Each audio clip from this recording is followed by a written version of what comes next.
शंकर। चैत्र मास कृष्ण पक्ष की पाप मोचनी एकादशी का महात्म्य सुनिए। राजाधिराज युधिष्ठिर जी ने पूछा, भगवन, फाल्गुन शुक्ल पक्ष की आमलकी एकादशी का महात्म्य मैंने सुना, अब चैत्र कृष्ण पक्ष की एकादशी का क्या नाम है, यह बताने की कृपा कीजिए। भगवान श्री कृष्ण बोले, राजेंद्र सुनो, मैं इस विषय में एक पापनाशक उपाख्यान सुनाऊंगा, जिसे चक्रवर्ती नरेश मानधाता के पूछने पर महर्षि लोमश ने कहा था। मानधाता बोले, भगवन, मैं लोगों के हित की इच्छा से यह सुनना चाहता हूँ कि चैत्र मास के कृष्ण पक्ष में किस नाम की एकादशी होती है, उसकी क्या विधि है तथा उससे किस फल की प्राप्ति होती है, कृपया ये सब बातें बताइए।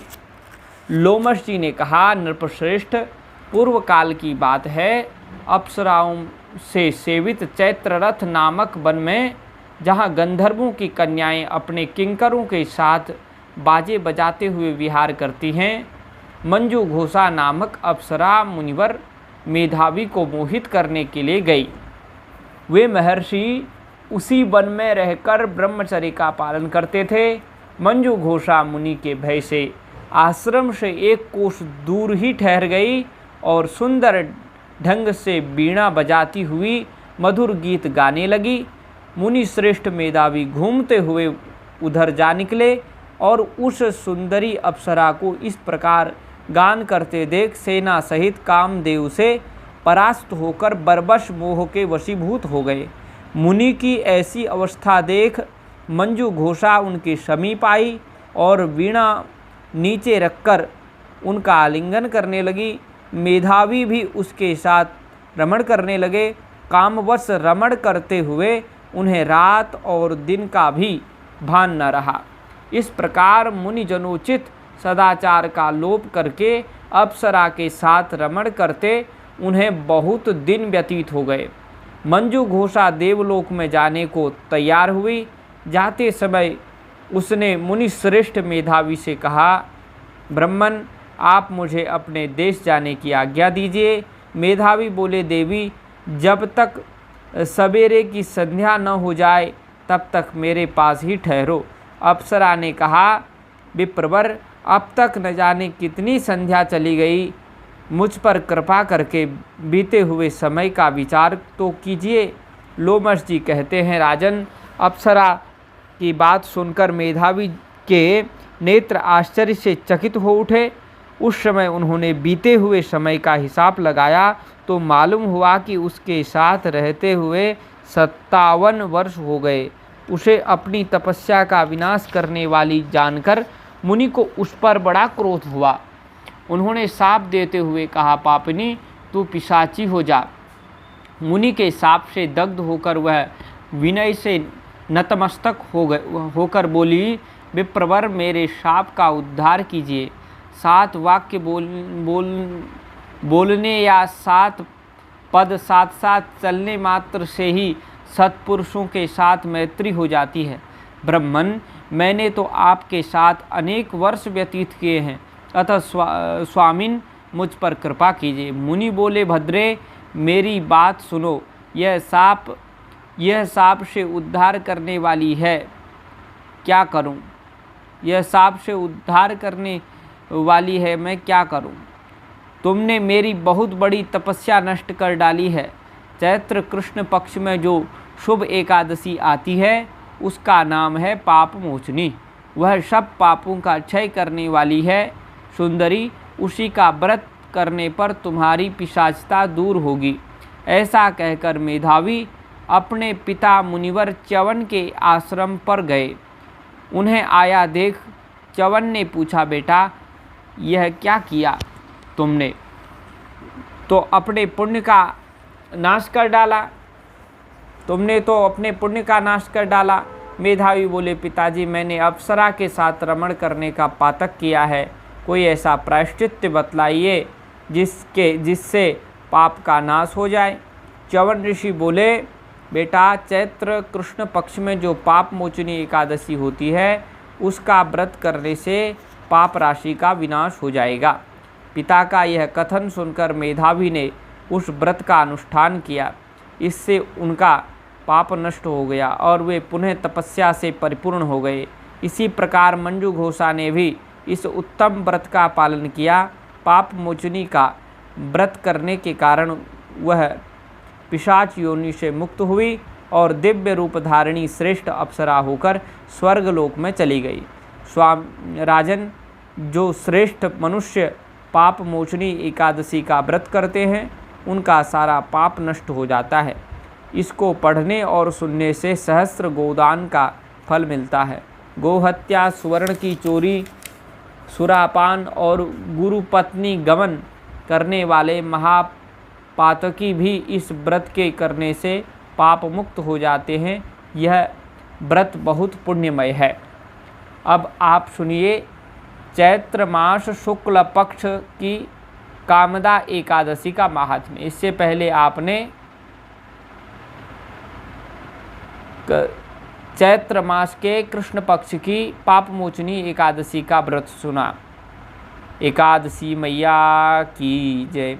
अब चैत्र मास शुक्ल पक्ष की कामदा एकादशी का महात्म्य सुनिए। युधिष्ठिर जी ने फिर पूछा, हे वासुदेव, आपको नमस्कार है। अब मेरे सामने यह बतलाइए कि चैत्र शुक्ल पक्ष में किस नाम की एकादशी होती है। भगवान श्री कृष्ण बोले, राजन, एकाग्रचित्त होकर यह पुरातन कथा सुनो, जिसे वशिष्ठ जी ने दिलीप के पूछने पर कहा था। दिलीप ने पूछा, भगवन, मैं एक बात सुनना चाहता हूँ।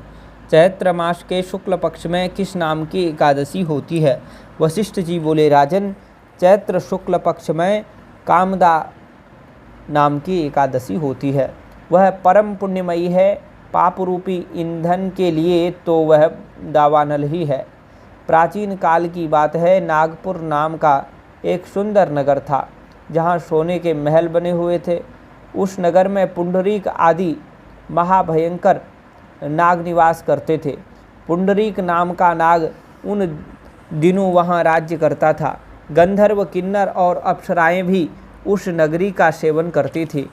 वहाँ एक श्रेष्ठ अप्सरा रहती थी जिसका नाम ललिता था। उसके साथ ललित नाम वाला गंधर्व भी था। वे दोनों पति पत्नी के रूप में रहते थे। दोनों ही परस्पर काम से पीड़ित रहा करते थे।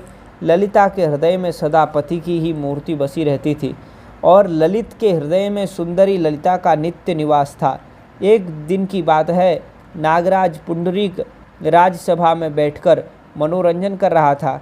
उस समय ललित का गान हो रहा था, किंतु उसके साथ उसकी प्यारी ललिता नहीं थी। गाते गाते उसे ललिता का स्मरण हो आया। अतः उसके पैरों की गति रुक गई और जीभ लड़खड़ाने लगी। नागों में श्रेष्ठ कर्कोटक को ललित के मन का संताप ज्ञात हो गया। अतः उसने राजा पुंडरीक को उसके पैरों की गति रुकने एवं गान में त्रुटि होने की बात बता दी। कर्कोटक की बात सुनकर नागराज पुंडरीक की आंखें क्रोध से लाल हो गईं। उसने गाते हुए कामातुर ललित को शाप दिया, दुर्बुद्धे, तू मेरे सामने गान करते समय भी पत्नी के वशीभूत हो गया, इसलिए राक्षस हो जा। महाराज पुंडरीक के इतना कहते ही वह गंधर्व राक्षस हो गया। भयंकर मुख, विकराल आँखें और देखने मात्र से भय उपजाने वाला रूप, ऐसा राक्षस होकर वह कर्म का फल भोगने लगा। ललिता अपने पति की विकराल आकृति देख मन ही मन बहुत चिंतित हुई। भारी दुख से कष्ट पाने लगी। सोचने लगी, क्या करूं, कहाँ जाऊं, मेरे पति पाप से कष्ट पा रहे हैं। वह रोती हुई घने जंगलों में पति के पीछे पीछे घूमने लगी। वन में उसे एक सुंदर आश्रम दिखाई दिया जहाँ एक शांत मुनि बैठे हुए थे। उनका किसी भी प्राणी के साथ वैर विरोध नहीं था। ललिता शीघ्रता के साथ वहाँ गई और मुनि को प्रणाम करके उनके सामने खड़ी हुई। मुनि बड़े दयालु थे। उस दुखिनी को देखकर वे इस प्रकार बोले कि हे शुभे, तुम कौन हो?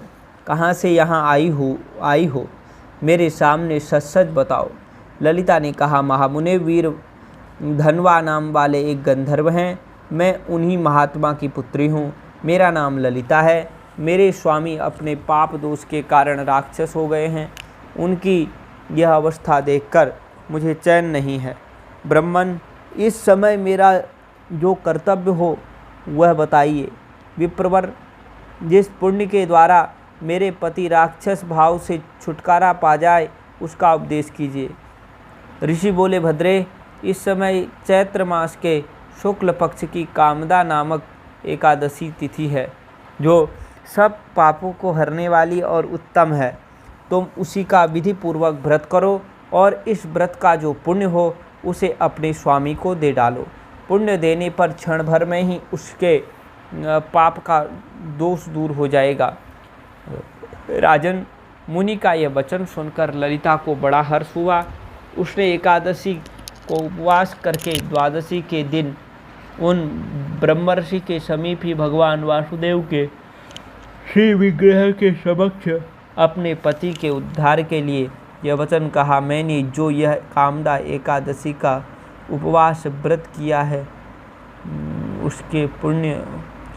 उसके पुण्य के प्रभाव से मेरे पति का राक्षस भाव दूर हो जाए। वशिष्ठ जी कहते हैं, ललिता के इतना कहते ही उसी क्षण ललित का पाप दूर हो गया। उसने दिव्य देह धारण कर लिया और राक्षस भाव चला गया और पुनः गंधर्वत्व की प्राप्ति हुई। नृपश्रेष्ठ, वे दोनों पति पत्नी कामदा के प्रभाव से पहले की अपेक्षा भी अधिक सुंदर और रूप धारण करके विमान पर आरूढ़ हो गए, दिव्य विमान पर आरूढ़ हो गए और अत्यंत शोभा पाने लगे। यह जानकर इस एकादशी के व्रत का यत्न पूर्वक पालन करना चाहिए। मैंने लोगों के हित के लिए तुम्हारे सामने इस व्रत का वर्णन किया है। कामदा एकादशी ब्रह्म हत्या आदि पापों तथा पिशाचत्व आदि दोषों का भी नाश करने वाली है। राजन, इसके पढ़ने और सुनने से वाजपेयी यज्ञ का फल मिलता है। बोलो एकादशी मैया की जय।